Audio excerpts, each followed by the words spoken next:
Го следев изјаснувањето на јавната обвинителка Катица Јанева на вчерашниот настан и презентацијата на извештајот од ОПСЕ и нејзиното произнесување по тој извештај и нејзиното произнесување дека инсистира и бара многу почесто насрочување на предметите кои ова јавно обвинителство ги води и давање на многу поголема динамика од страна на судовите на овие предмети. Меѓутоа, вчерашниот и денешниот ден се јасен пример за нас како бранители дека ваквото барање не само што не е оправдано, туку е насочено и кон кршење на основните права како на обвинетите, така и на бранителите во овие постапки кои ги води ова јавно обвинителство. Денешниот ден е, сметам, очигледен пример за тоа. Господинот Никола Груевски, видовте сите овде, бевте присутни од медиумите, мораше да присуствува на рочиштето, на судењето за настаните предметот така наречен Општина Центар. Во исто време, на одржување на ова рочиште, беше закажана и јавна седница пред апелациониот суд по неговата жалба во предметот така наречен Тенк. Господинот Никола Груевски избра да присуствува на ова судење,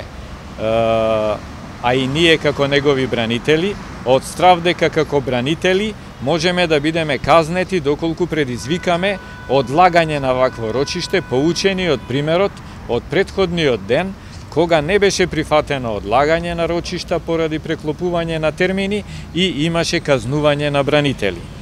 Денешниот ден, покрај ова, има и трето рочиште, а тоа е рочиштето